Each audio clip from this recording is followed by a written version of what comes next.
दक्षिण में श्री रंगनाथ भगवान की सवारी निकल रही थी एक बार। देखो अवगुण कैसे ठीक होते हैं ये हम बता रहे हैं। तो श्री रंगनाथ भगवान की सवारी निकल रही थी, तभी वहां पर उसी नगर में एक पहलवान रहता था। उस पहलवान का नाम था धनुर्दास। बहुत बड़ा पहलवान, मल्ल पहलवान था। लेकिन उसकी पत्नी में इतनी आसक्ति थी, पत्नी से इतना ज्यादा प्रेम करता था। प्रेम करने तक ठीक होती है बात, पर आसक्ति बहुत बुरी होती है। आसक्ति कैसी होती है? दिन रात बस उसी को देखते रहना, उसके बिना जी नहीं सकते, वो कहीं चले जाए तो विचलित हो जाना, ये आसक्ति है। आसक्ति बुरी होती है। तो पत्नी में बहुत आसक्ति थी। भगवान की सब सवारी लेकर के चल रहे थे, सब लोग जय जयकार कर रहे हैं श्री रंगनाथ भगवान की। इतने में ही वो धनुर्दास सामने से निकल के जा रहा था, पत्नी के साथ जा रहा था। धूप पड़ रही थी तो छत्र लेकर के पत्नी के ऊपर चल रहा था। अच्छा, सीधी छतरी लेकर के चल रहा हो ऐसा नहीं, पत्नी सीधे सीधे चल रही है और वो उल्टा चल रहा था, छतरी पकड़ करके पत्नी के आगे छांव करता हुआ। क्यों? क्योंकि चलते फिरते समय भी उसको पत्नी दिखती रहे। उल्टा उल्टा चल रहा है छतरी लेकर के। अब ये देख करके सब भगवान की सवारी तो भूल गए, सब उसी को देखने लगे और सब मजाक करने लगे। वाह भैया, ऐसा जोरू का गुलाम पहली बार देखा है। पत्नी के ऊपर छतरी लेकर के चले ये तो ठीक है, लेकिन उल्टा चल रहा है, उसके रूप को निहारता हुआ। लेकिन भैया बाकी सब लोग तो हंस रहे थे उस पर, लेकिन भाष्यकार श्री रामानुज स्वामी जी महाराज, आचार्य की दृष्टि जैसी उस पर पड़ी, आचार्य ने मन बना लिया कि इसमें गुण तो है, पर यह गुण संसार में लग चुका है, यही गुण ठाकुर जी में लगाना है बस हमको। क्या गुण है? रूप देखने का, सुंदरता देखने का गुण है। रामानुजाचार्य जी ने ये गुरु का स्वभाव होता है, ये आचार्य का स्वभाव होता है। वो दोष देख करके उसको दोषी समझ के छोड़ता नहीं। जैसे वैद्य, जैसे डॉक्टर के आगे कितना भी रोगी व्यक्ति आ जाए, डॉक्टर उससे घृणा थोड़ी करता है, वैद्य उससे घृणा थोड़ी करता है। बाकी के सब लोग उसको छूने में डरेंगे, बाकी के सब लोग उसके पास जाने में डरेंगे, पर डॉक्टर उसके पास जाएगा, उसका मुंह खोलेगा, कभी कभी जीभ में उंगली भी लगा देता है, सब जगह जहां भी स्पर्श करना है करेगा। क्योंकि वैद्य के अंदर ये बात नहीं आती कि ये कैसा है। ऐसे ही गुरु का स्वभाव होता है। गुरु किसी के दुर्गुण देख करके यदि दूर कर दे तो वो गुरु नहीं होता। गुरु का स्वभाव कैसा होता है कि किसी के दुर्गुण देख करके तुरंत उसको स्वीकार करता है और उसके दुर्गुण को सद्गुण में परिवर्तन करने का प्रयास करता है। ये गुरु का स्वरूप होता है। रामानुजाचार्य जी ने देखा कि भाई पत्नी के पीछे छत्र लेके चल रहा है, वो भी उसके रूप को देखता हुआ। गुण तो है इसमें, क्या? दर्शन का गुण है, पर संसार के प्रति लगा है। यही ठाकुर जी में लगाना है। सवारी जब पूरी हुई, रामानुजाचार्य जी ने अपने कुछ शिष्यों को बुलाया और कहा,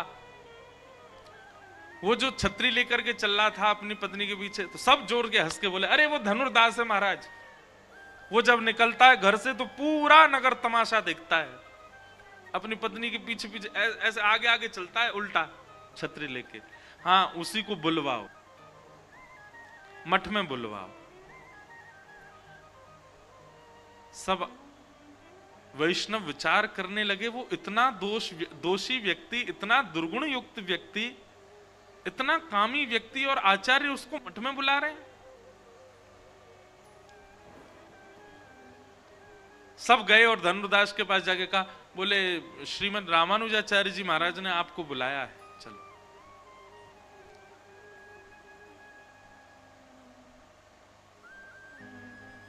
धनुर्दास बड़े भयभीत डरे हुए आए अपने, और आकर के रामानुजाचार्य जी को प्रणाम किया। बोले भगवान आज्ञा, आपने मुझे बुलाया? बोले भैया आज ठाकुर जी की सवारी चल रही थी, तुम उल्टे उल्टे चल रहे थे छतरी लेके अपनी पत्नी के आगे।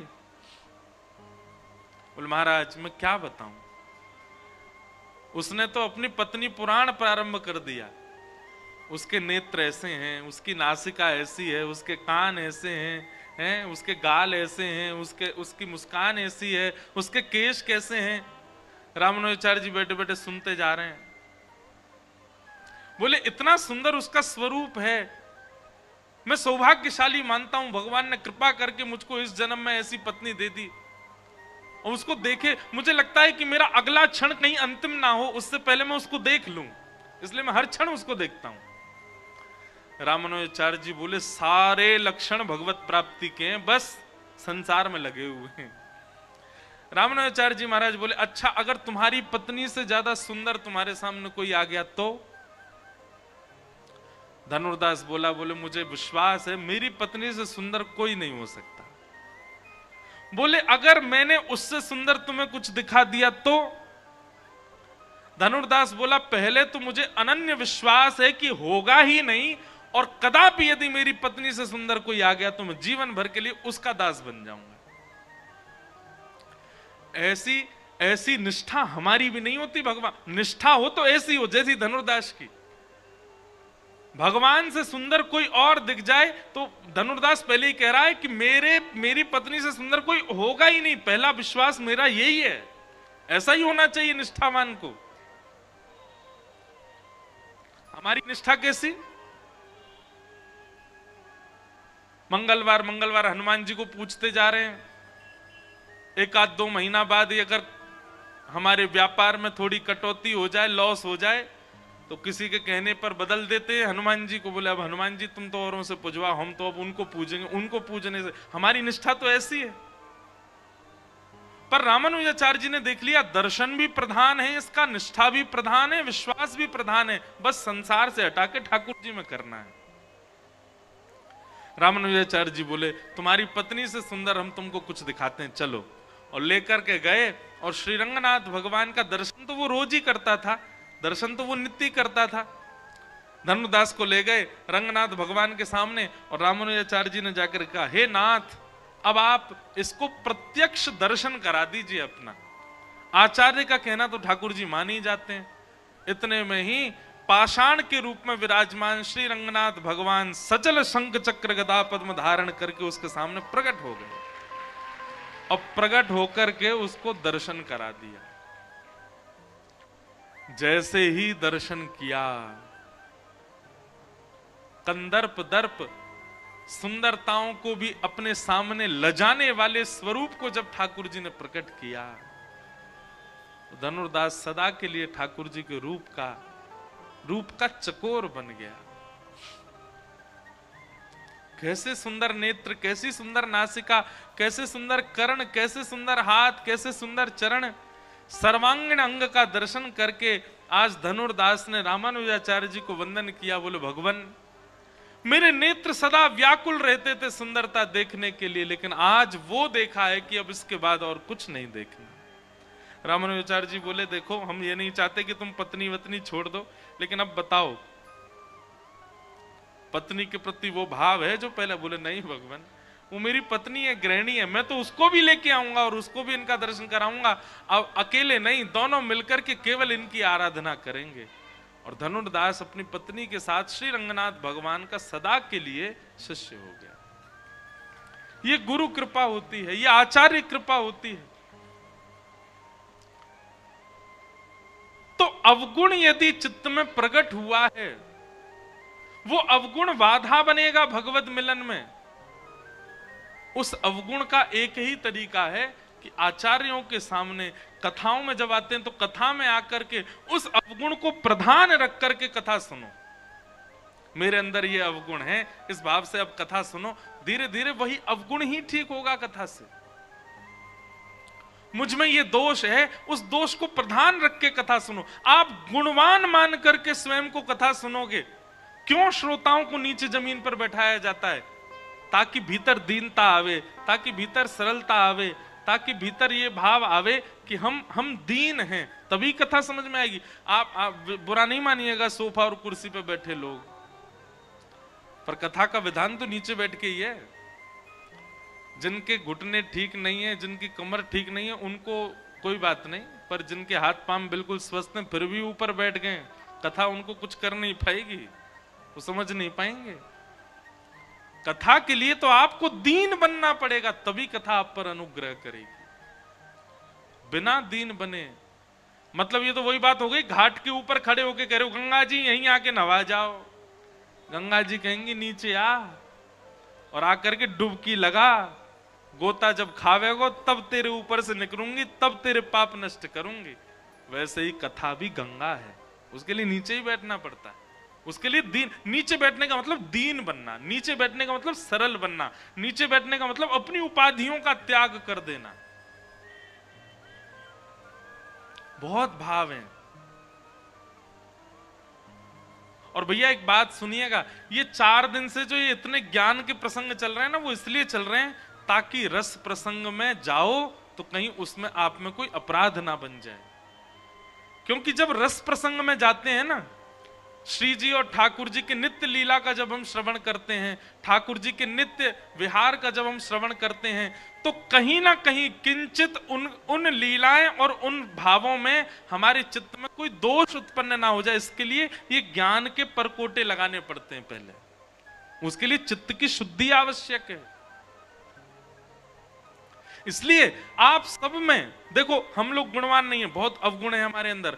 उन अवगुणों को अभी चिंतन कर लो यहीं बैठे बैठे, मेरे अंदर क्या क्या अवगुण है जो आपको पता है और हम सबको पता है हमारे अंदर अवगुण क्या है। उन अवगुणों को चित्त में धारण करके तब कथा सुनो। कथा आपको परिवर्तित कर देगी। 7वें दिन वो अवगुण का नामो निशान नहीं बचेगा जीवन में। ये कथा का प्रभाव है। हमने कितनों को बदलते देखा कथा से। बोलो वृंदावन बिहारी लाल की। और अब यहां से श्री सुखदेव जी महाराज कहना प्रारंभ करते हैं। परीक्षित जी बैठे हैं, 7 दिन में मरने का श्राप लगा है, और जो हमने भाव गाया ना, ऐसा ही भाव निवेदित किया है श्री परीक्षित जी ने सुखदेव जी के चरणों में। महाराज, आप जैसे संतों का घर बैठे स्मरण करने से पवित्र हो जाते हैं, आपके प्रत्यक्ष दर्शन करने का अवसर मिल रहा है। कृपा करके मेरे जीवन के केवल 7 दिन बचे, इन 7 दिनों में भगवत प्राप्ति कैसे हो, कृपा कर मुझे बताओ। इन 7 दिनों में मुझे मुक्ति कैसे मिलेगी, कृपा कर मुझे बताओ। और यहां से श्री शुकाचार्य जी बोलते हैं, वरीयाने शत प्रश्न कृतो लोकहितं नृप आत्मवेद सम्मत पुंसां श्रोतव्यादिषु पर। राजन, आपने जो प्रश्न किया है, एक बात बहुत ध्यान से सुनिएगा हमारी। गुरु वो नहीं जो आपके प्रश्न का उत्तर दे, है तो वह भी, पर श्रेष्ठ गुरु वो जो प्रश्न को भी सुधार दे। हम लोगों को प्रश्न पूछना भी नहीं आता, हम प्रश्न भी कुछ का कुछ पूछते हैं, पर सदगुरु का आश्रय मिलता है तो व्यक्ति प्रश्न पूछना भी सीख जाता है। क्या पूछना चाहिए? अब हमारे पास में 25, 26, 27 वर्ष के बालक आते हैं, 35 वर्ष के बालक आते हैं। 35 वर्ष के तो बालक नहीं है, बूढ़े भी नहीं है, कौन हुए 35 वर्ष के? अरे कहां तक कहें महाराज, आजकल तो 47 वर्ष के भी लोग अपने आप को बूढ़ा नहीं मानते। 47-50 के भी यूं कहते हैं अभी तो हम जवान हैं।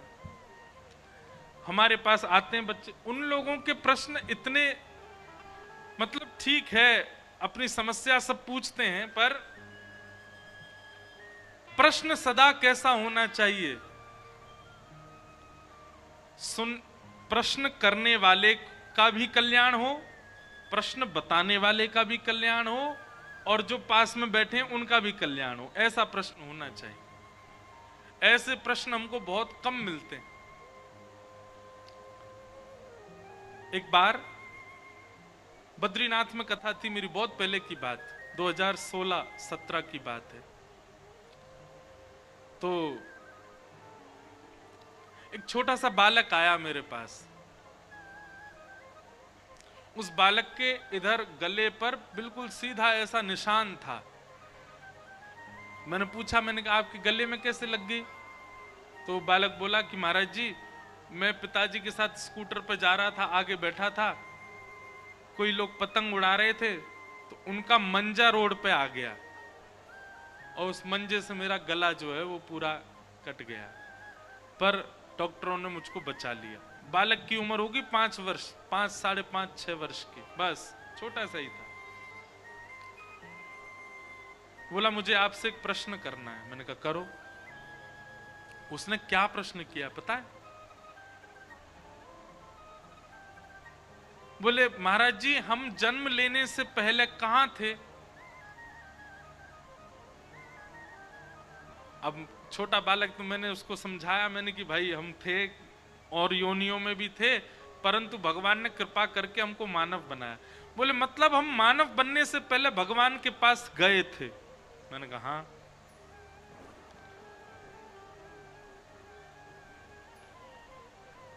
तो भगवान हमको अपने से दूर क्यों भेज देते हैं? जब हम उनके पास चले ही गए थे, उनके पास पहुंच ही गए थे, तो फिर उन्होंने दोबारा से हमको दूर क्यों कर दिया? हमको फिर से संसार में क्यों भेजा? जब हम एक बार उनके पास गए तो उन्होंने सदा अपने पास ही क्यों नहीं रख लिया मुझको? हमको इस धरती पर क्यों आना पड़ा? हम उन्हीं के पास क्यों नहीं रह गए? कितना अच्छा प्रश्न। अब इसका उत्तर देने में हमारा भी कल्याण हुआ, उसका भी हुआ, और जो उसके माता पिता बैठे तो उनका भी हुआ। तब उत्तर दिया गुरु कृपा से कि देखो, मां हमसे बहुत प्यार करती है, हमसे बहुत स्नेह दुलार करती है, लेकिन फिर भी हमको तैयार करके स्कूल भेजती है ना। सुबह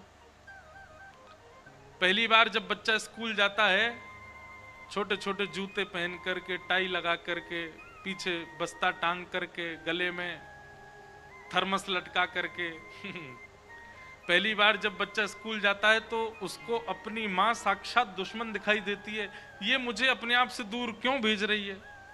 ये जानती तो है मैं इसके बिना रह नहीं पाता, मैं इसके बिना सो नहीं पाता, मैं इसके बिना खा नहीं, फिर भी मुझको दूर भेज रही है।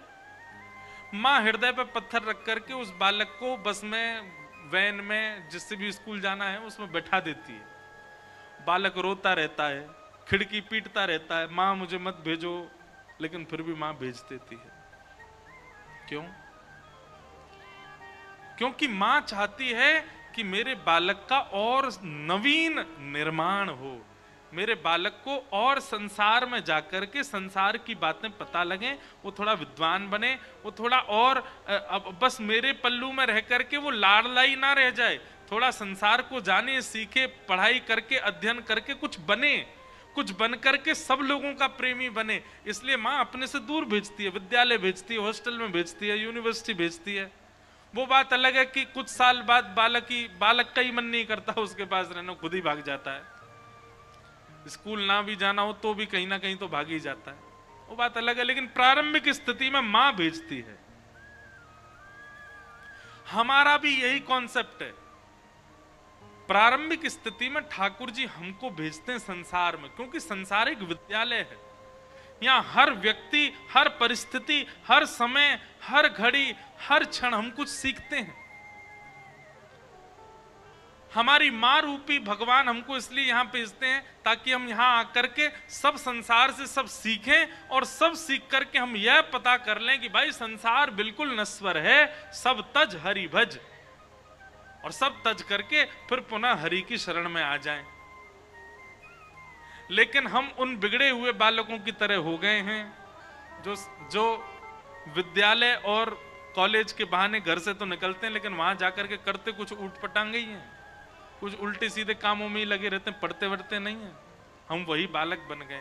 माँ से कहते तो गए हैं कि हम आ जाएंगे, भगवान से कह के तो गए कि हम सत्काम करके पूरे संसार में आपका भजन करके फिर आ जाएंगे, लेकिन संसार में आकर के यहां कुछ और ही कर रहे हैं।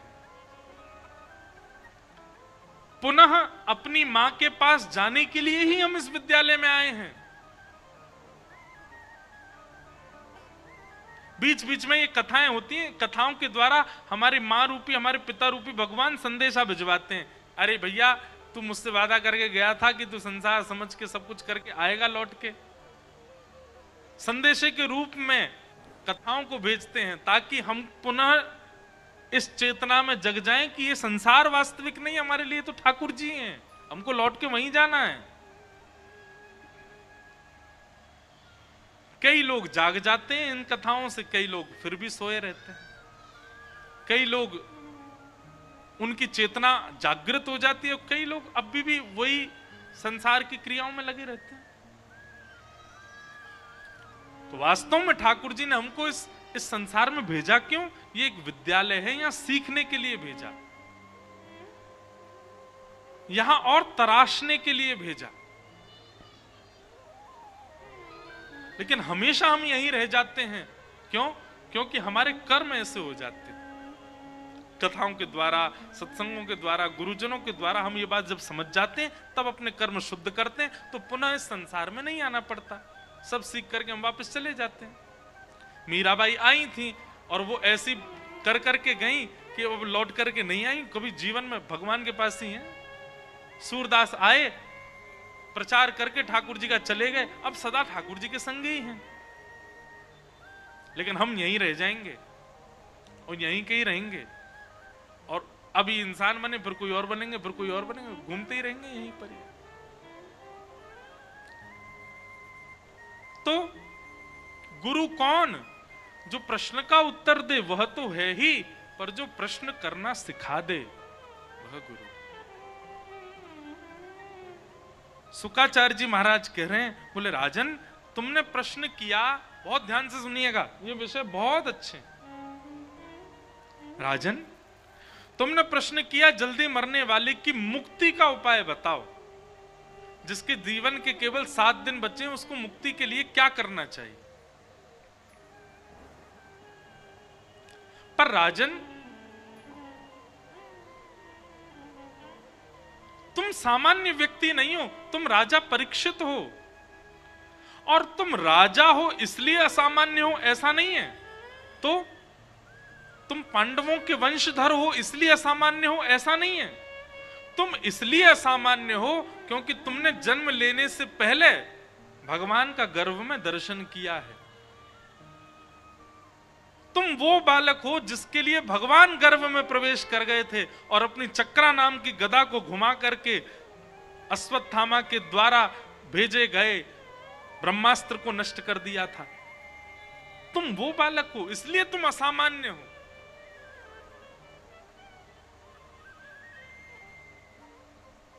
बात बहुत गहरी है, थोड़ा ध्यान से सुनिएगा। राजन, क्या भगवान ने तुम्हारी मातृ गर्भ में आकर के रक्षा इसलिए की थी कि एक दिन तुम जन्म लो, जन्म लेकर के और हस्तिनापुर के राजा बनो, और कुछ दिन बाद तुमको श्राप लगे और तुम मेरे पास ये पूछने आओ कि तुम्हें मुक्ति कैसे मिलेगी? क्या मुक्ति की प्राप्ति के लिए तुम्हारी रक्षा की थी भगवान ने? नहीं। अरे मुक्ति तो किसी को भी मिल जाती है, अब किसी को तो नहीं मिलती, पर मुक्ति प्राप्त करना इतना कठिन नहीं है। तो क्या, कैसे मिलती है मुक्ति? अंते नारायण स्मृति, केवल अंतिम श्वास में नारायण बोल दिया जाए, मुक्ति मिल जाएगी।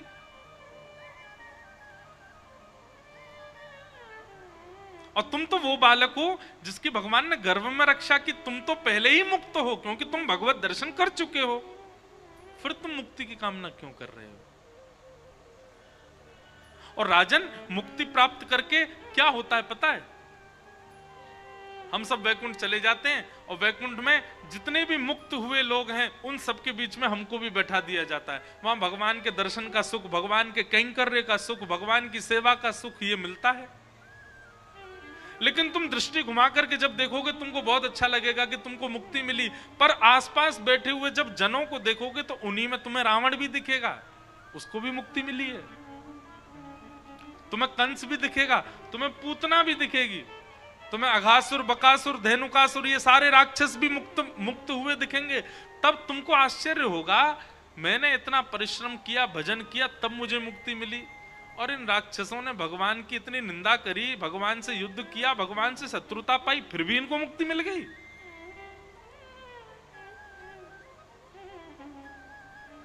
भाव कुभाव अनख आलसहु, नाम जपत मंगल दिश दसहु। अगर कोई कुभाव में भी भगवान को याद करता है तो कहीं ना कहीं अगर अंतिम समय में भगवत नाम निकला तो मुक्ति उसको भी मिल जाएगी। जैसे नास्तिक लोग क्या करते हैं, भगवान कुछ नहीं होते, श्री कृष्ण ने ऐसा कैसे कर दिया, राम जी ऐसा कैसे कर सकते हैं, परशुराम जी ये बल्लम फरसा लेके क्यों खड़े रहते हैं, महादेव बागंबर लपटे क्यों रहते हैं, गले में उनके नीलकंठ क्यों है, वो सर्प लगाए क्यों हैं, अरे उनके विषय में ऐसा क्यों कहते हैं, वो धतूरा पान कर लेते हैं। नास्तिक लोग भगवान पर प्रश्न उठाते रहते हैं, पर वो इतना चिंतन कर लेते हैं भगवान का, शिव ऐसे राम ऐसे कृष्ण ऐसे, शिव ऐसे राम ऐसे कृष्ण ऐसे, भागवत जी में ये लिखा, गीता जी में ये लिखा,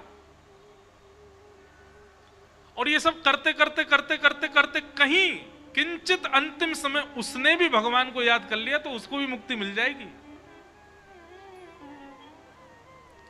और फिर हम लोगों को पछतावा होगा, भाई पूरा जीवन निकाल दिया चीख चीख करके, गला फाड़ फाड़ करके, इतना दर्द होता है, फिर भी कथा सुना सुना करके तब जाकर के हमको मुक्ति मिली। और इन राक्षसों ने भगवान से बैर करके मुक्ति प्राप्त कर ली।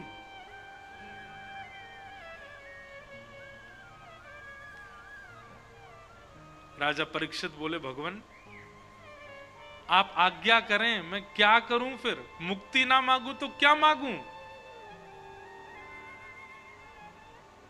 श्रीमद् भागवत का उद्देश्य यहां प्रकट करते हैं श्री सुखदेव जी महाराज। बोले मुक्ति की कामना मत करो, भक्ति की कामना करो। राजा परीक्षित तुम मुक्ति मत मांगो।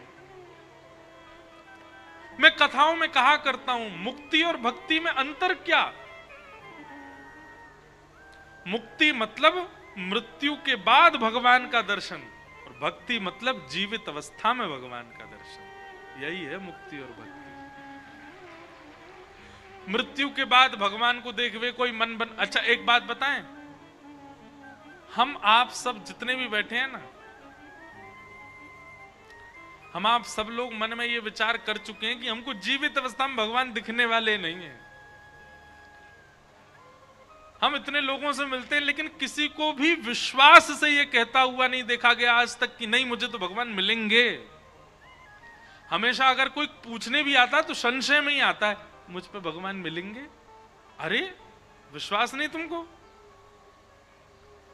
सबसे पहली बात तो अपने भजन पर, अपने तिलक पर, अपने कंठी पर, अपने गुरु पर इतना विश्वास रखो कि मेरे प्राण ऐसे नहीं निकलेंगे, उससे पहले भगवान को मिलना ही पड़ेगा मुझे। सबसे पहले ये विश्वास जागृत करो चित्त में।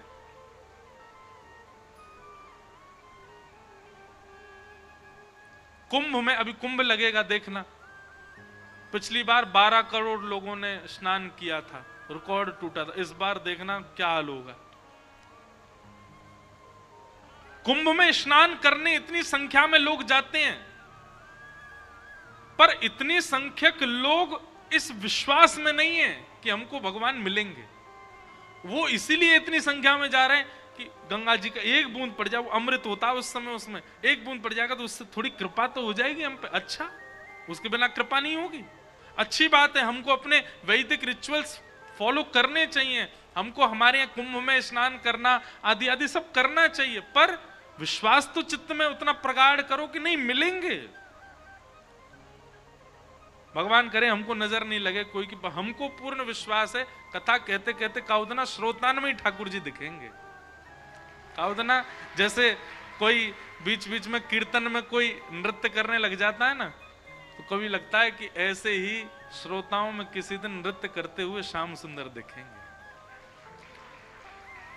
कहीं श्रोताओं में ही भाव आवेश में दोनों भुजा उठा करके बैठे हुए हमारे श्री सूरदास जी दिखेंगे, कभी कुम्मनदास दिखेंगे, कभी छीत स्वामी दिखेंगे, कभी दूर खड़ी हुई कथा सुनकर के मंद मंद मुस्कुराती हुई हमारी श्यामा जी दिखेंगी, श्री जी दिखेंगी, ये विश्वास है, कभी तो दिखेंगे।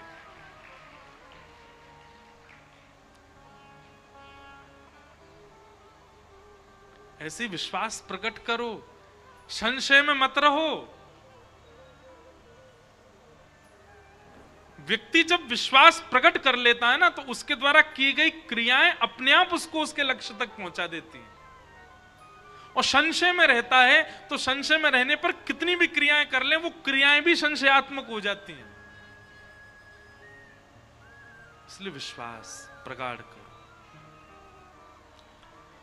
राजन, तुम मुक्ति मत मांगो, तुम तो भक्ति मांगो। अरे 7 दिन बाद, मरने के बाद भगवत दर्शन करने की इच्छा मत रखो। इन 7 दिनों में कथा सुनते हुए मृत्यु हो उससे एक क्षण पहले ही ठाकुर जी आकर के तुमको दर्शन दे जाएं, ऐसी इच्छा रखो, ऐसी कृपा मांगो। तब राजा परीक्षित ने चरणों में प्रणाम करते हुए कहा, भगवान अब मुझे मुक्ति उक्ति की इच्छा नहीं है, अब तो आप कृपा करके ये दे दो, मेरे को भक्ति प्राप्त हो और मुझे मृत्यु से पूर्व ही भगवत दर्शन हो जाए। तब शुकाचार्य जी महाराज ने कथा सुनाना प्रारंभ किया। यहां से अब भागवत की कथा सुखदेव जी सुना रहे हैं। सबसे पहले सृष्टि प्रसंग सुनाया गया, और सृष्टि प्रसंग सुनाते हुए किस प्रकार पृथ्वी पर स्वेदज, अंडज, जरायुज आदि आदि सब प्रकट हुए, मानव की रचना हुई, हिरण्याक्ष का वध भगवान बराह ने किया, ये सब विषय सुनाए गए। और तभी यहां पर कपिल देवूति संवाद श्रवण कराया। ब्रह्मा के श्री अंग से 2 रूप प्रकट हुए, स्वयंभूमनु और शत्रुपा। स्वयंभूमनु और शत्रुपा की 3 पुत्री हुई और 2 पुत्र हुए। अब इन्हीं के वंश के वर्णन में ही भागवत जी के प्रसंग चलते जाएंगे, और वहीं से हम लोग कृष्ण जन्मोत्सव तक पहुंचेंगे, जो कि कल होगा। कल की जानकारी सुन लो। कल सब लोग खूब भाव से आना, खूब सज धज के आना, पर बाह्य श्रृंगार करके नहीं, आंतरिक श्रृंगार करके। और कल यही भाव रख के आना कि हम लोग बिसौली के रामलीला मैदान में नहीं जा रहे हैं, हम सब लोग तो श्री धाम वृंदावन जा रहे हैं। वहां ठाकुर जी को जन्म होएगो, नंद घरानंद भयो जय कन्हैया, कल खूब आनंद होएगो। ठाकुर जी को जन्मोत्सव मनायो जाएगो। सज धज के आई हो, भाई लोग सबरे ग्वाला बन के आई हो, बहन लोग सबरी गोपी बन के आई हो, और मधुर उत्सव होगा कल। और कल से तो रसगुल्लान की कथा फिर शुरू, ब्रज के लीला, ब्रज के भाव, अद्भुत आनंद होएगा।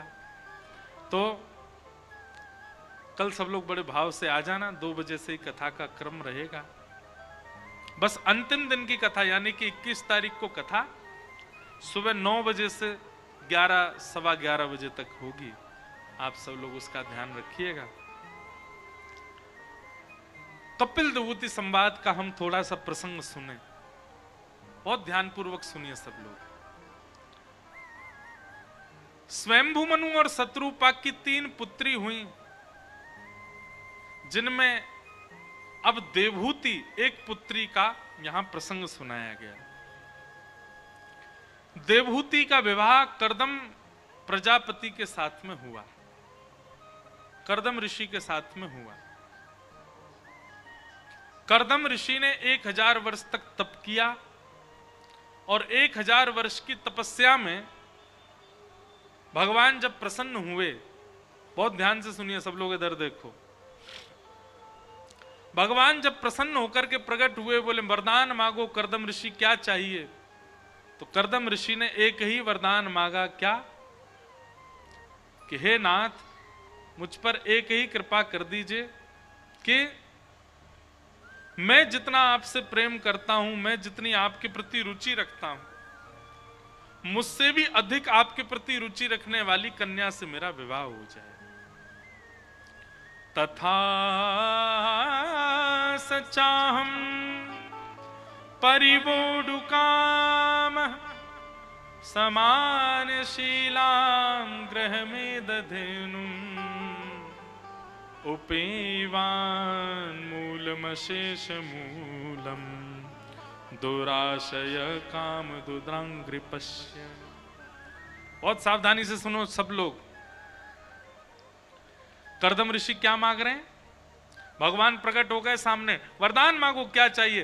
कर्दम ऋषि कहते हैं, मैं जितना आपसे प्रेम करता हूं, मैं जितनी आपकी सेवा करता हूं, मैं जितनी आपके प्रति आस्था विश्वास रखता हूं, मुझसे भी 2 गुना सारा भाव आपके प्रति रखने वाली एक कन्या से मेरा ब्याह हो जाए, ऐसी कृपा करो। बंधुओं देखो, एक सूत्र समझिएगा। हम कथा में कहते हैं कि भगवान से कभी कुछ मांगो मत, पर एक जगह आपको हम अधिकार देते हैं कि आप ठाकुर जी से मांग सकते हो। पुत्र मांगो, पुत्री मांगो, पत्नी मांगो, पति मांगो। आप पति पत्नी वही मांगना जिनके ब्याह नहीं हुए, ब्याह होने के बाद मत मांगना। तो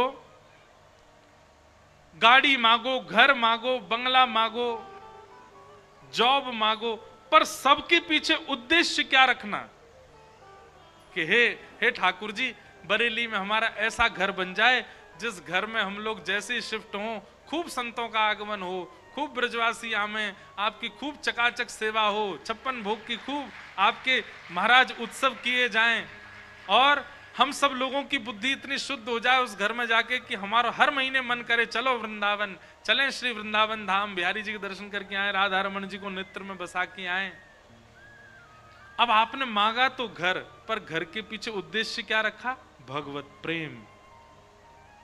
हे ठाकुर जी, ऐसे पुरुष से हमारा ब्याह हो जाए जिसके ब्याह के उपरांत आपकी सेवा हम और ज्यादा करने लग जाएं, जो हमें आपके और समीप ले जाए, जो आपकी कथा भागवत आदि इनमें ले जाने में हमको कभी संकोच ना करे, जो आपकी भक्ति में हमें और आगे खींचे, ऐसे से हमारा ब्याह हो। हे नाथ, हमारे घर एक ऐसी संतान हो जाए, पढ़ लिख करके विद्वान बने, अच्छी बात है, पर उससे भी ज्यादा वो भक्त प्रहलाद जैसा, ध्रुव जैसा, मीराबाई जैसा आपका अनन्य भक्त हो। ब्रज में जब जाए तब संतों की खूब सेवा करे, गौ माता की खूब आराधना करे। हम लोगों ने घर तो मांगा है, पर घर कैसा मांगा है? बोले पड़ोसी की देख के आंख खुली रह जाए ऐसा घर बनवाना है। संसारी वस्तु मांगोगे तो वो संसारी प्रभाव ही रखेगी। अपने मित्र से बढ़िया पत्नी लेके आऊंगा अपने लिए, वो भी देखता रह जाए, तो फिर वो संसारी आनी है। मेरे बच्चे ऐसे हों, शर्मा जी के बच्चे पीछे छूट जाएं, ऐसे पढ़ लिख के विद्वान बने, तो फिर निश्चित कहीं ना कहीं उनमें संसारी भाव आना है। इन संसारी भावों से ठाकुर जी से मांगना, उसके लिए निषेध किया गया। पर यदि विष्णु आराधनार्थाय, ठाकुर जी के प्रति प्रेम बढ़े, भक्ति बढ़े, सेवा बढ़े, भाव बढ़े, इस भावना से यदि आप ठाकुर जी से कुछ मांगते हो तो उसको मांगने में कोई दोष नहीं है।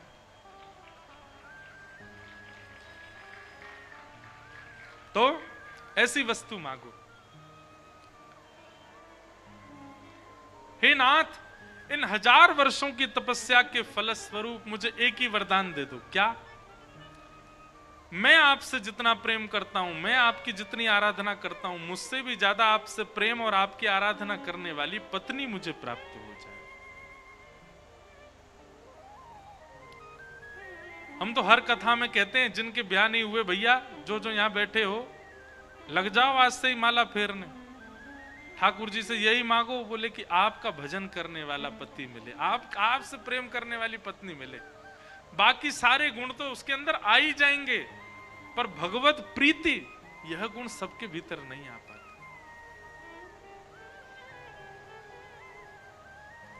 यह तो भगवत कृपा से ही आता है। भगवान इतने प्रसन्न हो गए, कर्दम ऋषि की बात सुनकर के नेत्रों से अश्रु गिरा ठाकुर जी के, प्रेमाश्रु। बोले तुमने 1000 वर्ष की तपस्या केवल इसलिए की कि तुमको एक सत्पत्नी मिले? बोले जी भगवान। भगवान प्रसन्न होकर के बोले, कर्दम ऋषि बिल्कुल चिंता मत करो, परसों पृथ्वी के प्रथम मानव स्वयंभू मनु अपनी बेटी को लेकर के तुम्हारे आश्रम पर आएंगे। उस बेटी का नाम है देवहूति, और उसी से तुम्हारा विवाह होगा। और ये वरदान तो तुमने मांगा था कि एक सतपुत्री से तुम्हारा सतकन्या से तुम्हारा ब्याह हो, पर एक वरदान मैं अपनी तरफ से तुमको दे रहा हूं। क्या? कि आप दोनों के विवाह के उपरांत आपके यहां संतान के रूप में मैं ही आऊंगा, आप दोनों का पुत्र बन के मैं आऊंगा। बताओ, मुझे ये प्रसंग इतना प्रिय लगता है कि ठाकुर जी ने, मतलब हमारा तप कैसा हो, हमारे भाव कैसे हो, हमारी सेवा कैसी हो, कि हम जो चाहें वो ठाकुर जी दें, पर ठाकुर जी जो चाहें वो भी हमको दे दें, और ठाकुर जी जो चाहें वो हमको ना दें, हम जो चाहें वो तो हमें दें, और फिर दूसरे रूप में ठाकुर जी खुद को दे दें। करदम ऋषि के साथ वही तो हुआ। पहले रूप में तो करदम ऋषि जो चाहते थे वो मिला, उनसे ज्यादा भक्त पत्नी मिली, लेकिन दूसरे वरदान में तो ठाकुर जी ने खुद को दी, और ये अपनी तरफ से दिया कि मैं तुम्हारा पुत्र बन के आऊंगा। आहा, करदम ऋषि का तो खुशी का ठिकाना ही नहीं रहा, भगवान पुत्र बन करके आएंगे। देवहूति के साथ में करदम ऋषि का विवाह हुआ, और विवाह के उपरांत देवहूति माता ने 9 पुत्रियों को जन्म दिया, और 9 पुत्रियों के बाद 10वीं संतान के रूप में देवहूति माता के यहां पर भगवान कपिल का प्रादुर्भाव हुआ। बोलो कपिल भगवान की। भगवान कपिल पधारे। जिन कपिल भगवान ने सांख्य शास्त्र का निरूपण किया, जिन कपिल भगवान की कृपा से आज पूरा विश्व दर्शन शास्त्र से अवगत हो पाया, ऐसे भगवान कपिल का प्रादुर्भाव।